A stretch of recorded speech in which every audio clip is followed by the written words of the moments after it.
आमिर की स्टेडियम के अंदर हो गई लड़ाई। जी हाँ, मोहम्मद आमिर की फैंस के साथ लड़ाई होगी। इसके पीछे की क्या कहानी है तो आपको आगे जाके बताएंगे, लेकिन सबसे पहले बात करते हैं ऑस्ट्रेलिया वर्सेस न्यूजीलैंड के टेस्ट मैच की। देखिए, मानना पड़ेगा पिछले 12 महीनों के अंदर एक खिलाड़ी टेस्ट मैचेस में ऐसा है जो इतना डोमिनेट कर रहा है, जो अपने बलबूते के ऊपर मैचेस जितवा रहा है, वो है पैट कमिंस। पैट कमिंस को आपको मानना पड़ेगा, विकेट्स भी निकालता है, बैटिंग भी करता है, और इसने अपनी परफॉर्मेंस से ऑस्ट्रेलिया को इतने हारे हुए मैचेस जितवा दिए ना। आज भी कंट्रीब्यूट किया एलेक्स कैरी के साथ मिलकर और मैच को फिनिश करवाया। तो मुबारकबाद हो ऑस्ट्रेलिया को। अब इनके 9 महीने तक कोई टेस्ट मैच नहीं है, तो इनका जो समर सीजन था वो खत्म हो चुका हुआ है। इसी के साथ साथ अगर बात करें तो आईपीएल शुरू होने वाली है, उसके साथ साथ वुमेन्स आईपीएल भी चल रही है, WPL जिसको कहते हैं। उसके अंदर कल एक शानदार किस्म का मैच हुआ, आरसीबी का मैच था दिल्ली के साथ। और क्या मैच हुआ, मतलब कि एक तरह से आरसीबी को ये मैच जीतना नहीं था तो सुपर ओवर तक ले जाना चाहिए था, लेकिन एट द एंड किस्मत इनके साथ नहीं थी। आपको पता है आरसीबी की किस्मत हमेशा से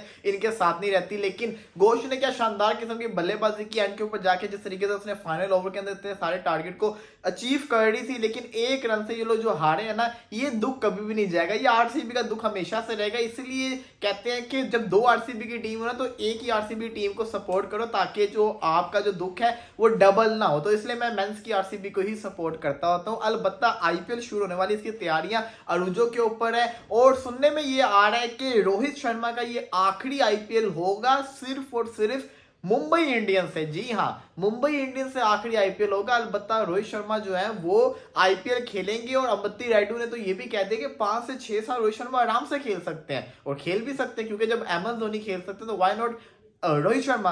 लेकिन सवाल ये आता है कि रोहित शर्मा जाएंगे किधर। अंबत्ती रायडू ने तो कह दिया कि सीएसके के अंदर आ जाए, और सीएसके के अंदर ये जा भी सकते हैं। सीएसके के अंदर ये क्यों जा सकते हैं मैं आपको बताता हूँ, क्योंकि एमएस धोनी का ये आखिरी सीजन है। एमएसडी तो चले जाएंगे, तो उनको एक कैप्टन तो चाहिए, तो रोहित शर्मा आ जाएंगे। हाँ, रविंद्र जडेजा वहां पे मौजूद है, उनको बुरा फील हो सकता है, लेकिन फिर भी रोहित शर्मा के तो रोहित शर्मा तो उनके बॉस ही इतना से हुए ना, तो रोहित शर्मा को फिर भी कबूल कर लेंगे। और जडेजा जो है वो कैप्टनसी मटेरियल नहीं है, लेकिन रोहित शर्मा के सीएसके के अंदर जाएंगे तो जो सीएसके की लेगेसी है वो कायम और दायम रहेगी। लेकिन मुझे ज्यादातर लगता है कि वो दिल्ली के अंदर चले जाएंगे। अलबत्ता ये रोहित शर्मा के ऊपर डिपेंड करता है। मुझे नहीं लगता कि वो मुंबई इंडियंस के साथ कंटिन्यू करेंगे अगले सीजन के लिए। ये लास्ट सीजन ही वो मुंबई इंडियंस की टीम के साथ खेलेंगे। इसी के साथ साथ अगर बात करें तो जैसे कि मैंने आपको पहले भी कहा था कि शुरुआत की थी मोहम्मद आमिर की लड़ाई होगी स्टेडियम के अंदर। मोहम्मद आमिर की अब लड़ाई क्यों, इसके पीछे क्या कहानी मैं आपको बताता हूँ। देखिए, मोहम्मद आमिर ने एक चीज की थी जिसकी अभी भी उनको फेस करना पड़ रहा है। जब वो स्टेडियम के अंदर लोग गुजर रहे थे, लोगों ने, फैंस ने रोका,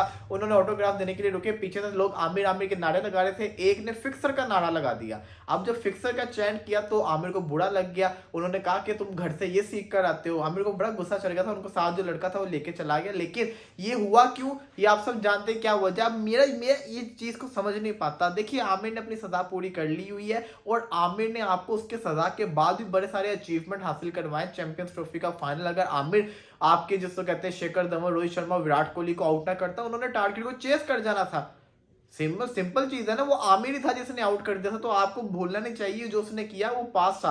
आमिर के बलबूते आपने 2009 का वर्ल्ड कप और चैंपियंस ट्रॉफी जीती है, बहुत इंपॉर्टेंट रोल था आमिर का। तो आमिर को ऐसे ना कहा करें, जो उसने गलती की उसको सजा मिल चुकी हुई है, तो उसको माफ कर देना चाहिए इस चीज के ऊपर। इसी के साथ साथ बाबर आजम के जो फैंस है ना, वो बड़े ना खुश है कि शाहीन शाह अफरीदी पे क्रिटिसिज्म नहीं हो रहा। बाबर पे तो बड़ा होता था जब बाबर आजम की कैप्टनसी फेल होती थी, उसकी टीम जीते हुए मैचेस आती थी, तो शाहीन शाह अफरीदी पे क्यों नहीं हो रहा। अब ये आपको पता चल गया, वो ये लॉबी थी एक जो सिर्फ बाबर आजम को टारगेट करती थी, वो शाहीन शाह अफरीदी को कुछ नहीं कह रहे। मैं तब भी इस हक में नहीं था कि बाबर आजम पे क्रिटिसिज्म किया जाए, मैं अब भी इस हक में नहीं हूं कि शाहीन शाह अफरीदी पे क्रिटिसिज्म किया जाए। लेकिन सवाल ये आता है कि जब बाबर पे क्रिटिसिज्म हो रहा था तो शाहीन पे भी तो होना चाहिए था, लेकिन नहीं हो रहा। चले, अच्छी चीज है, बट कुछ लोग शाहीन को क्रिटिसाइज कर रहे हैं। वो किस चीज पे कर रहे हैं, वो इस चीज पे कर रहे हैं, जैसे वसीम अकरम ने भी कहा कि आप डेविड वी से सिकंदर रजा के होते हुए कैसे ऊपर आ सकते हैं। मैं ये समझता हूं कि अगर एक कैप्टन फ्रंट से लीड करना चाहता है तो व्हाई नॉट।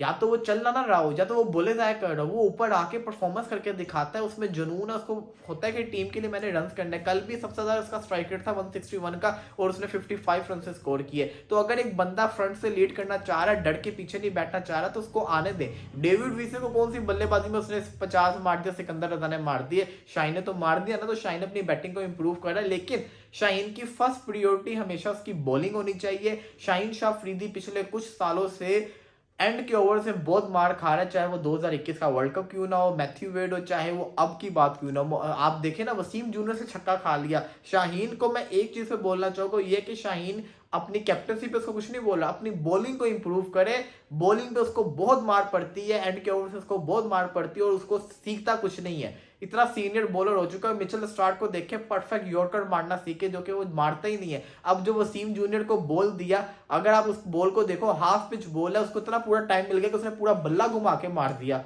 ऐसा थोड़ी होता है। शाहिन अफरीदी को अपनी बॉलिंग के ऊपर, स्पेशली डेथ बॉलिंग के ऊपर काम करना पड़ना है। बुमराह स्टार्ट से सीखे कि किस तरह से यॉर्कर मारने। जब तक यॉर्कर नहीं मारोगे तब तक कामयाब नहीं हो सकते। यॉर्कर की प्रैक्टिस करेंगे तभी कामयाब होंगे। फुलटा से आपके मार देंगे जब आपकी प्रैक्टिस नहीं होगी। अगर आपकी प्रैक्टिस होगी तो आपके परफेक्ट यॉर्कर लगेंगे। इस चीज के लिए अगर आपको क्लासेस लेनी पड़े स्टार्क से, बुमराह से, तो व्हाई नॉट, उनसे क्लासेस ले लें। लेकिन आपको एटलीस्ट बॉलिंग अपनी सीखनी पड़नी। अभी भी वर्ल्ड कप में टाइम है, इसको इंप्रूव करें और एक परफेक्ट 11 को बनाएं।